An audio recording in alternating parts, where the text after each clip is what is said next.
This Honorable Court of Criminal Appeals of Tennessee is now in session. Welcome to this, the call of the last case of the docket here in Knoxville, Tennessee. I want to thank Clerk Kivner and his staff, as well as the staff of the AOC, and as well as the attorneys for their participation in this alternative method of keeping our dockets current. And instead of in-person meetings, we will have plans probably start back in June to go in person. But right now, this has been a very good alternative for us, and we appreciate your participation in this. I'm going to ask the clerk to call the next case, and then I'll have more to say. State of Tennessee versus Douglas E. Alvey. Thank you again, Clerk Kivner.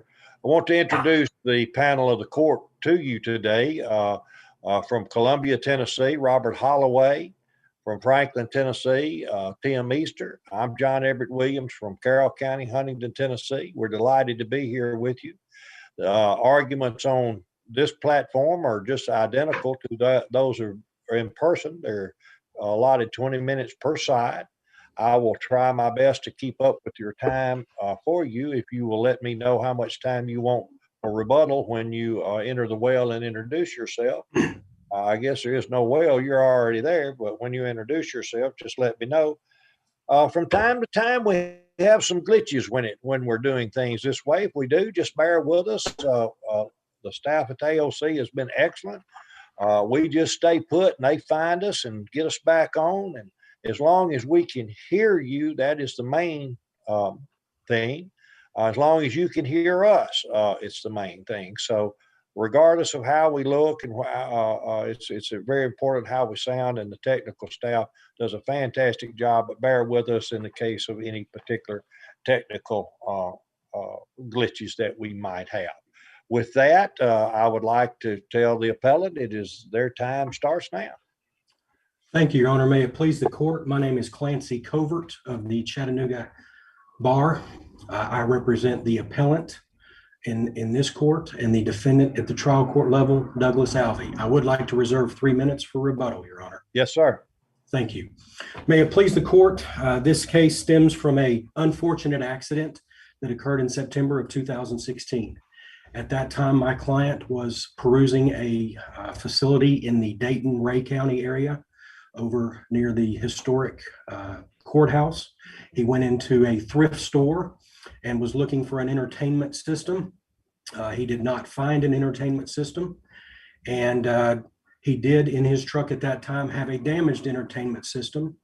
As a result of that, he pulled around to the back of the facility and hastily dumped his broken entertainment system onto the ground and hurriedly jumped into his vehicle and proceeded to leave. We submit that he did so because he knew that he was dumping it in an area where he wasn't supposed to. No one was back there. But as he proceeded to leave, a gentleman, the victim, Mr. Walter Hale, who is a longtime employee of the We Care thrift store, was eating his lunch on the side of the building. And I will tell Your Honors that it's very important that there are two exhibits in this matter, which in my mind are essential to the court's review. They're video, they're CDs of videos. There is a side view video, which I believe is exhibit 15, and the back view video, which is exhibit 16. As Mr. Alvey dumped his stuff out, hurriedly gets back in his still running vehicle and pulls out, this video shows that Mr. Hale came around the building and put up his hand. There's no audio to it or anything else. My client continued driving his vehicle. Mr. Hale ended up on the hood of his vehicle. My client took an abrupt left. Mr. Hale tumbled off of that and unfortunately died as a result of the injuries he sustained in that. The total interaction between these two parties lasted no more than 12 seconds. 7 seconds if you look at it from the back view. Mr. Hale had not spoken to my client had not spoken to him. The proof at trial clearly shows that they did not know each other, my understanding. So this all happened. After it happened, my client fled the scene. He drove from Ray County. And for those of you all that are not or West Tennessee judges. Ray County, north of Ray County is Bledsoe County. West of Bledsoe County is Sequatchie County, and south of Sequatchie County is Hamilton County. So Mr. Alvey drove from Ray County up to Bledsoe County, over to Sequatchie County, and then back to Hamilton County. And while he was doing that, Your Honors, he stopped and did get gas. He did not, we will concede, he did not call 911. He fled the scene. He ultimately ended up back at his home. And after investigation, it was several days later, I want to say 7 or 8 days later, he was identified and arrested. Up until that time, he did not contact police. He did not do anything, Your Honors. So we tried the case. He was convicted of first-degree murder. The issue at trial and the issue here, frankly, is the same, is the issue of premeditation. In 7 to 12 seconds was premeditation proven beyond a reasonable doubt. The appellant respectfully submits that it was not proven.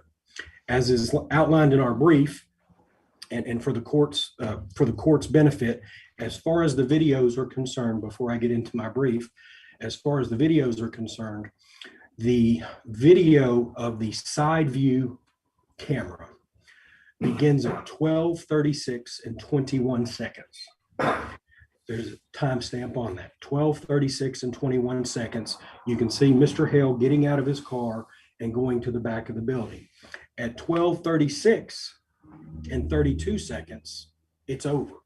Everything has happened, and my client's vehicle is out of the picture.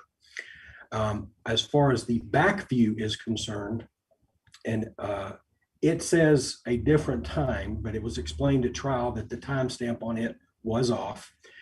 But the timestamp of Mr. Alvey pulling into the bay to drop his stuff off is at 8:52 and 50 seconds. Again, 7 to 8 seconds after that, it's over. So we submit that all this happened somewhere between 7 and 12, maybe 13 seconds. But with that in mind, our position on the premeditation, as the courts are aware, is premeditation requires an act done after the exercise of reflection and judgment. The mental state of the accused must be carefully considered in order to determine whether the accused was sufficiently free from excitement and passion as to be capable of premeditation. We submit that wasn't the case here. Mr. Alvey was excited because he knew he dumped something where he shouldn't do. He was confronted by Mr. Hale. We don't know what was said, but he was confronted. He panicked. He continued driving, and obviously he tried to leave the scene and continued to accelerate. The state has said that. We can't deny that. He did continue to accelerate to get out of there, and then Mr. Hale fell off. As far as the premeditation factors are concerned that are laid out in Bland, and I know those are not an exhaustive list, but the use of a deadly weapon, we concede a car is a deadly weapon. Case law on that is very clear in other aspects of the law, but we concede that. Particular cruelty of the killing, the state would argue that it was particularly cruel. Although the accident happened, and we submit it was in fact an accident, it was maybe a wrong response, but it was not premeditated and it was not cruel. Our client panicked. My client panicked. There were no declarations by the defendant of an intent to kill. There's no evidence of procurement of a weapon prior to the killing. There's no evidence of preparations of the killing for concealment of the crime. There's no proof of that. I'll come back to calmness after the killing in just a moment, but I would advise the court, or at least argue to the court, that the case of State versus West on the element of premeditation, it requires a previously formed design or intent to kill. State versus Brown, also cited by both me and the state, premeditation and deliberation require more than a, quote, split second, end quote, of reflection in order to satisfy the elements of both premeditation and deliberation. I think it's important here to understand the premeditation aspect and the deliberation aspect. The deliberation aspect, we all know that premeditation can be formed in an instant. That is clear in the case law. But when you view that with and contrast that with deliberation, deliberation cannot be formed instantaneously. Deliberation requires the killing be done with a cool purpose. In other words, as the case law says, the killing must be free from passions of the moment. We submit the passions of the moment had not ceased. Client knew that he was doing something he shouldn't be doing. His vehicle is still running. The video shows him drop it, hurriedly get back into his video, take off. 50 or so feet after he takes off, a body appears in front of him, purportedly Mr. Hale, and our client, a video shows him turn left and go. We submit that this was not done with a cool purpose.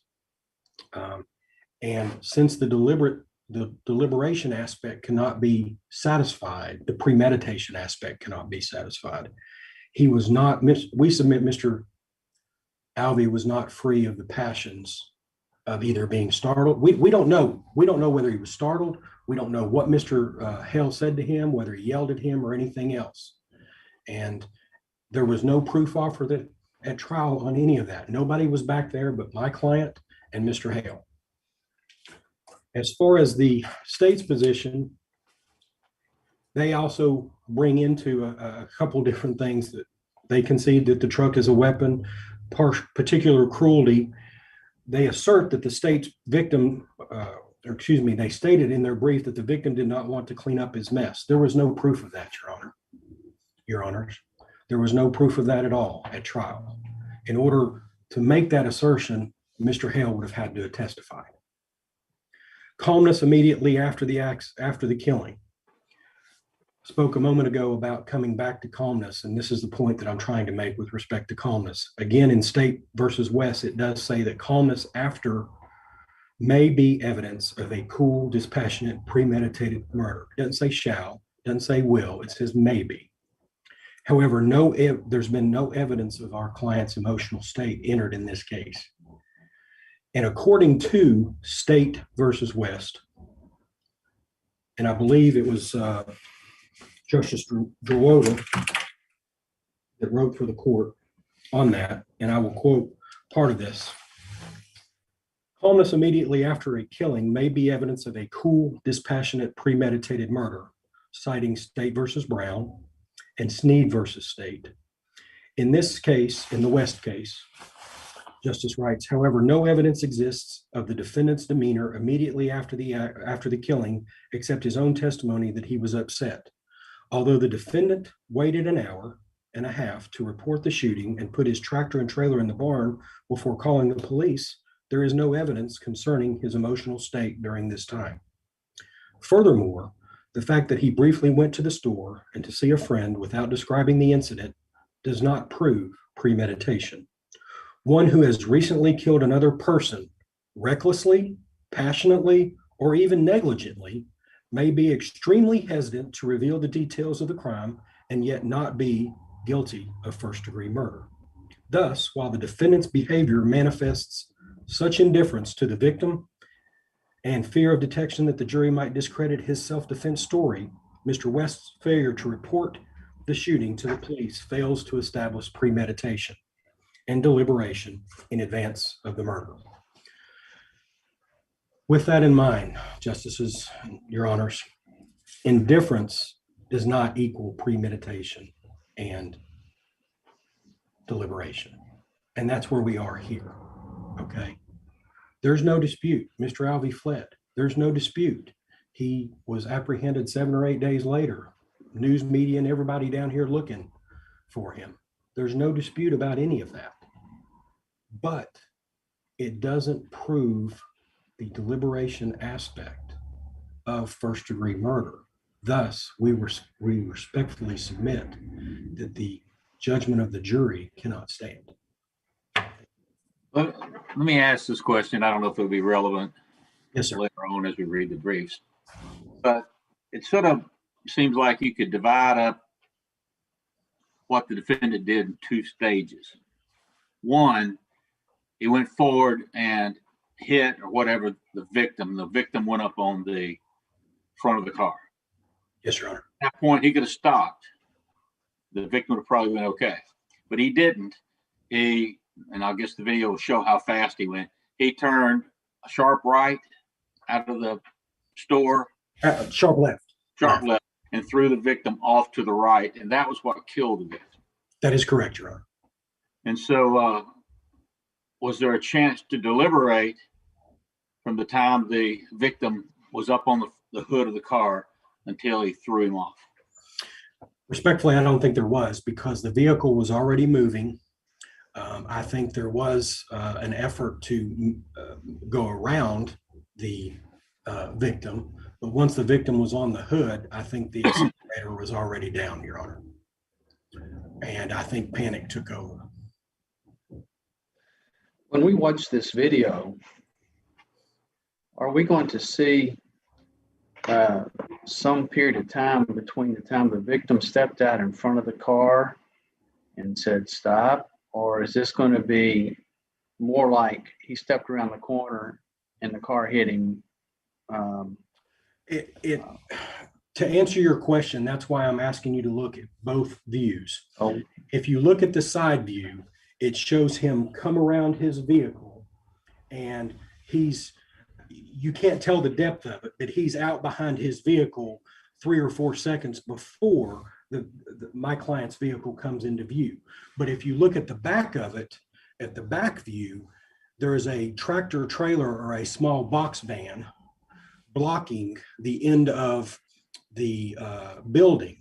So when you look at it from the back view of that, Judge Easter, my client starts going, he starts turning a little bit, and then boom, all you see is this guy out there. So it's literally a boom, boom situation. It's not a slow roll. He comes around, he's waving him. It's a boom, boom situation. Does that answer your question? yes. I was thinking in terms of somebody pointing a gun at somebody and shooting them. It sounds like what you're arguing is this: he didn't point his car, at least from your position. He did not point his car and pull the trigger. That's my position, Your Honor. And if you look at the back video, in order to get out, he has to go a little bit left to get to the road access anyway. So as he's pulling out, he's already starting to veer a little bit left, and then you see Mr. Hale come into frame.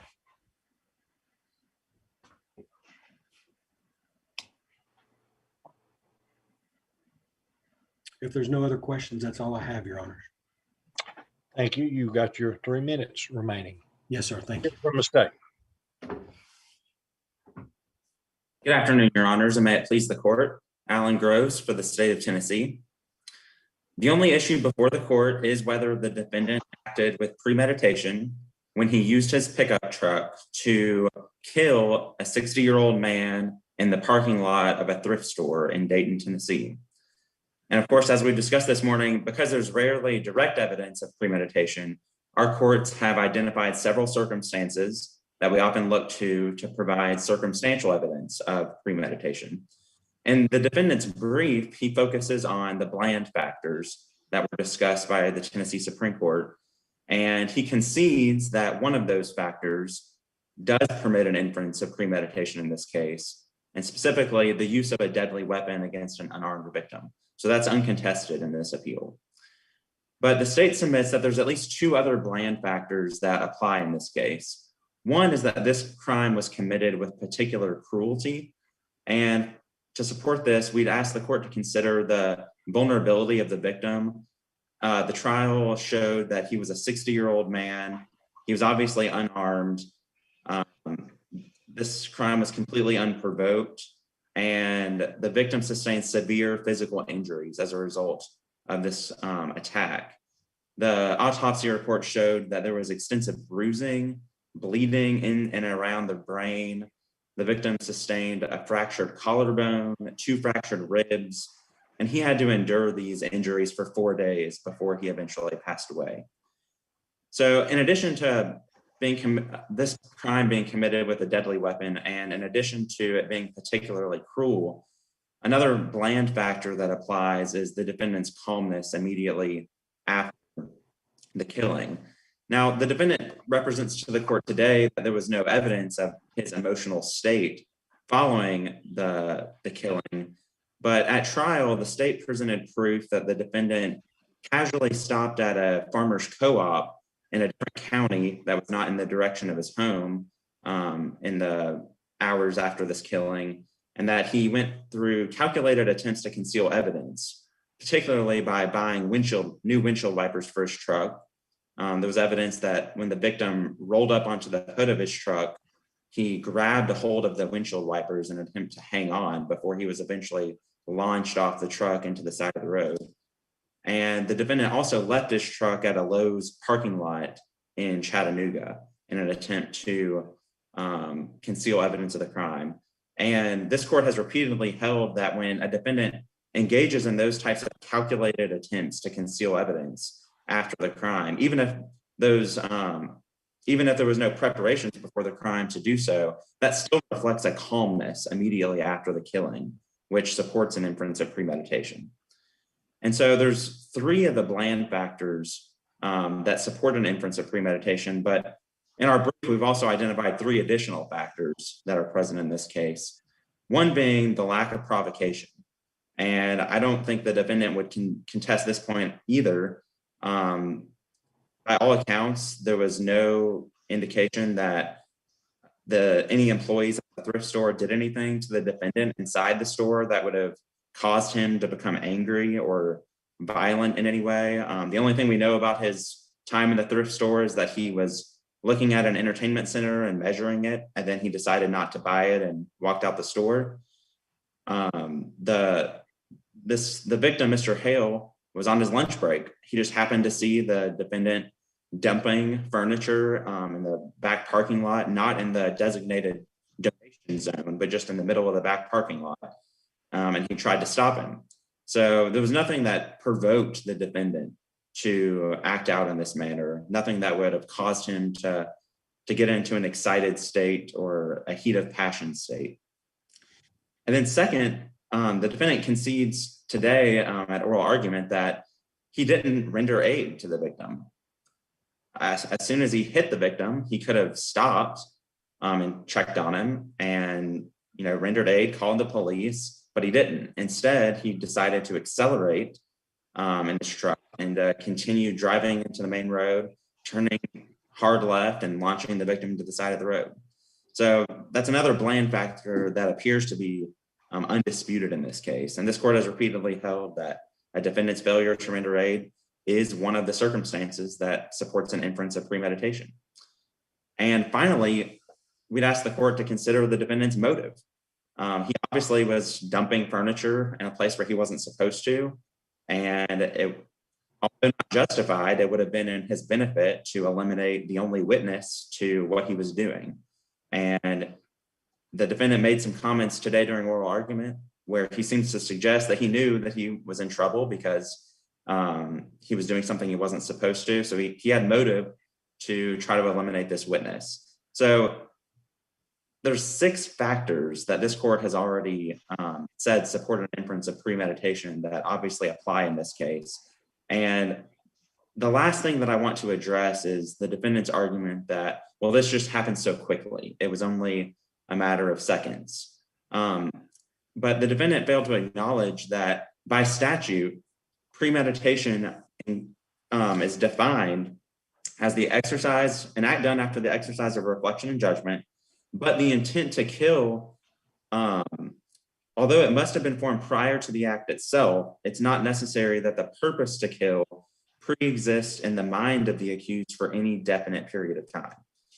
And so although there is some case law suggesting that it has to be more than a split-second decision, the Supreme Court has said that as long as there's some interval of time that has elapsed between the defendant's forming an intent to kill and the killing itself, that's sufficient to allow enough time for a defendant to exercise reflection and judgment.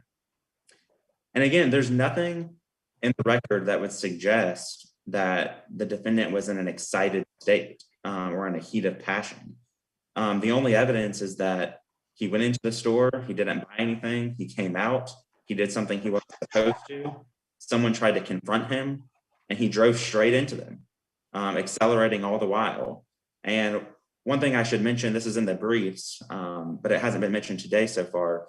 This was a stick shift pickup truck. So this isn't a case where the defendant simply got a lead foot. He was manually shifting gears in order to accelerate all the while.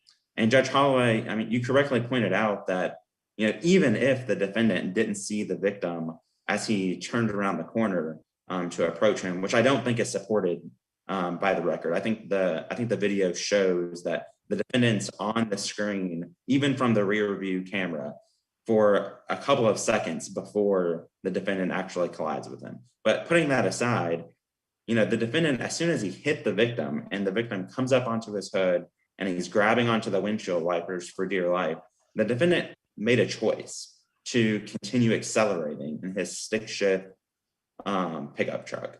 And that's what he chose to do. He didn't choose to stop, render aid, call the police. He didn't try to swerve to get around him. He just kept plowing through him. And, you know, the defendant might argue, and he did so at the trial court, that maybe he didn't see him. Maybe he just got excited. Maybe he was panicked. Those arguments were presented to the jury, and the jury rejected them. And on appeal, this court has to review all the evidence in the light most favorable to the state. And any rational trier of fact could, looking at all this evidence, these 6 factors that we've discussed today, the videos that were shown, a rational trier of fact could find the defendant guilty of first-degree murder beyond a reasonable doubt. So if there are no further questions from the court, we ask this court to affirm the judgment of the trial court. Thank you, Mr.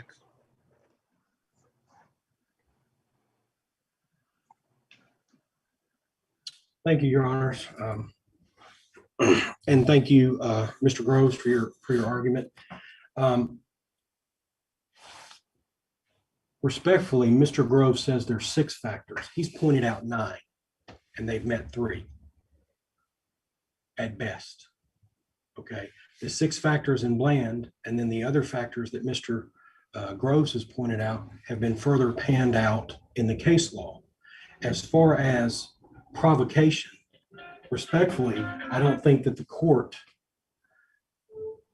can rule on that issue because there's no proof on that issue. The only 2 people that knew what happened out there, we don't know if Mr. Hale came around there and said, "Hey, buddy, hold up a minute," or came around there saying, "Hey, you SOB, whatever." We don't know that. That is proof that is not before the court. Any inference of any proof concerning that issue is entirely improper. We don't know what happened. We don't know what was said. We don't know what Mr. Hale did or did not do. We do know that a hand came up. You can see that on the video. We know that Mr. Alvey was starting forward and veering to the left and further veered to the left because it appeared that Mr. Hale was coming back in toward his vehicle before he was struck. As far as the stick shift, respectfully, again, there's no proof of that. There's no proof that he shifted gears. That is entirely impermissible, that he was shifting gears. There was no testimony at all that he was shifting gears. He was in gear because he was moving forward. There was testimony at trial that it was a stick shift, but there is no proof in the record that he was shifting gears. He was accelerating, but there's no proof as far as shifting gears. And lastly, the windshield wiper issue, the calmness that he went and bought windshield wipers. The windshield wipers came off because Mr. Hale hung on to them. My client went and bought windshield wipers. I don't see how that's proof of further calmness or deliberation by buying windshield wipers on a vehicle that did not have windshield wipers. Mr. Colbert, what was the issue about a temporary tag on another car with the same date or something like that? Was there an issue like that? Temporary tag on another car with the same. Frankly, Your Honor, I don't recall that. If it's in the record, I'll be more than happy to. I seem to recall that there was something about a temporary tag. I just did not review the entire record There again. wasn't any proof that he went and bought a temporary tag to replace the tag on the car he parked in the shopping center. No, Your Honor. Okay. No. I mean, his vehicle was found at Lowe's. There was a receipt found where he bought windshield wiper. And again, when he left Ray County, which is here, and drove to Bledsoe County, we call it driving over the mountain. He drove over the mountain. And if you go from Dayton to Pikeville over the mountain, when you come down the mountain, there's a big co-op over in Bledsoe County. He stopped to get gas. That's about 30 to 35 minutes away from where the accident happened, assuming you're traveling the speed limit. So stopping to get gas, if he was out of gas, is he not supposed to stop and get gas? That's a normal activity, and we would say it's akin to what happened in the West case, where Mr. West did a couple things before he contacted the police. We don't think that's any more indicative of his calmness. He had to get gas. He drove away from the scene and was out of gas. So respectfully, we think that the proof concerning provocation was not in the record. And secondly, and thirdly, that there was no proof on the calmness aspect of buying windshield wipers, and that should be negated. But if you look at the totality of everything, 3 out of 9 potential factors could possibly have been met by the proof of premeditation and deliberation based upon the circumstances and the proof presented at trial. We feel that is wholly inadequate to sustain a verdict for first-degree premeditated murder. Anything further from the panel? Gentlemen, thank you very much for the arguments that you have presented today. I would like to tell you, Mr. Covert, I was very fortunate to have a father that was a lawyer, and he loved courthouses. So before I was 16 years old, I had visited every courthouse in the state of Tennessee. Understood. And the one in Dayton is certainly as beautiful or as majestic as many others in our beautiful state, but none more historical. That is true. They have a new justice center now, and you need to, when you get a chance, you need to come over and look at it. They've got a brand new justice center. They just moved into it 2 weeks ago, and it is absolutely gorgeous. But I miss trying cases in the old courthouse. Well, it was a phenomenal place to visit. The spirit and the people of Dayton are wonderful people, and they had a very, very important part of our history occurred there. And I still enjoy seeing the courthouses myself.